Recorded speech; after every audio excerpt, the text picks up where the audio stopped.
নমস্কার বন্ধুরা, আমি তোমাদের শ্রাবণী। আজ একটা নতুন রান্নার রেসিপি দেখো। সেটা হচ্ছে ছোটো আলু গোটা রেখেছি এবং যেগুলো একটু বড়ো সেগুলো দেখো কেটে ধুয়ে পরিষ্কার করে নিয়েছি। সঙ্গে মটরশুঁটি, ধনেপাতা এবং টমেটো আর বিশেষ কিছু মশলা আছে সেগুলোর মধ্যে দেখাবো। তাই দিয়ে করবো আজকে একটা গোটা আলু দমের রেসিপি। দারুণ খেতে এবং এই শীতকালে এই আলুর দম দিয়ে লুচি পরোটার সঙ্গে ভালো মতোই জমে যাবে। তাই দেরি না করে তোমরা দেখো আমি কীভাবে কী করাই। এদিকে কড়াই বসিয়ে দিয়েছি। কড়াই এখন তেল দেবো। তেলটা গরম হয়ে গেছে, আমি সর্ষে তেল দিয়েছি। এরপরে শুকনো লঙ্কা, তেজপাতা আর জিরে ফোড়ন দিলাম। এবার আলুগুলো আমি এর মধ্যে দিয়ে ভালো করে ভেজে নিই।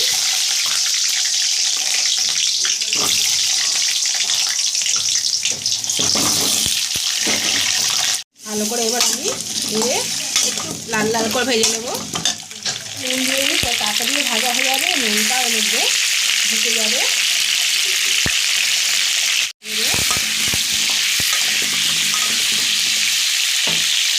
আমার ভাজা হচ্ছে। এদিকে আমি মিক্সিতে একটা মাঝারি সাইজের টমেটো, 3টে কাঁচা লঙ্কা, বাদাম আর পোস্তটা ভালো করে বেটে নিই। এবার এর মধ্যে আমি আদা দিলাম, দিয়ে আবার একটু ভালো করে পেস্ট করে নিই। আগে প্রথমে দিলেই ভালো হতো, আসলে আমার মনে ছিল না। যাই হোক, আবার পেস্টটা ভালো করে নিই। এই আলুগুলো আমার প্রায় ভাজা ভাজা তারপর ভালো মতো হয়ে গেছে। এবার আমি বাকি মশলা দেবো। 1 চামচ জিরের গুঁড়ো, 1 চামচ ধনের গুঁড়ো, পরিমাণ মতো হলুদ, লাল লঙ্কার গুঁড়ো আর দেবো কালারের জন্য কাশ্মীরি লঙ্কা। তোমরা প্রথমেই বুঝতে পারছো এটা নিরামিষ আলুর দম হচ্ছে। এই জন্য আমি পেঁয়াজটা প্রথম থেকে সেটা দেখতে পাবে না, দিইনি।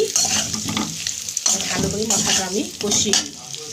এবার অল্প সময় আমি একটু মিষ্টি দিয়ে দেবো। নিরামিষ একটু মিষ্টি লাগলে ভালো লাগবে না। এবার আমি বাকি মিষ্টি যে মশলাটা দিলাম সেটা দিয়ে দেবো। এবার আমি এই মশলাটা দিয়ে দেবো।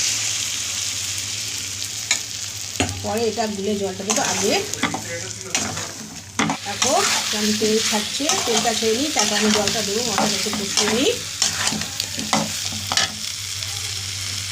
মশলাটা আমার কষা হয়ে গেছে। এবার আমি এই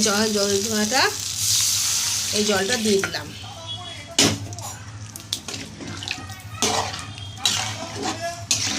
আর একটু জল লাগবে দিতে হবে, গোটা গোটা আলু। আর আমি আর একটু নুন লাগবে, একটু নুন দিয়ে নিই, দিয়ে ঢাকা দিয়ে দিই। টক করে ফুটে গেছে। এবার আমি এর মধ্যে মটরশুঁটিটা দেবো। এখন মটরশুঁটিটা দিলে বেশ গোটা থাকবে, আগে দিলে পুরো ঘেটে ডাল হয়ে যাবে। এইবার আমি আস্তে মিডিয়ামে দিয়ে আলুটা সেদ্ধ হওয়া পর্যন্ত অপেক্ষা করি। এবার ঢেকে দিলাম। দেখো আমার কমপ্লিট হয়ে গেছে। এবার আমি গ্যাসটা নিভিয়ে এক এক করে সব কিছু দেবো। গ্যাসটা নিভিয়ে দিলাম। এবার শাহি গরম মশলা, সঙ্গে দিলাম ধনে পাতাগুলো।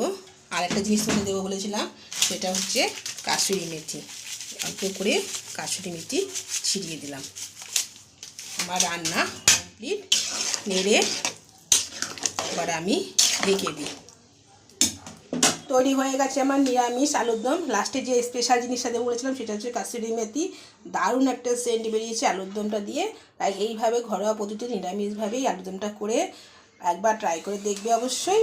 আর কমেন্টে জানাবে। আর নতুন যারা সাবস্ক্রাইব করতে ভুলো না, আর বেল আইকনটা প্রেস করে দিয়ে সকলকে দেখার জন্য ধন্যবাদ।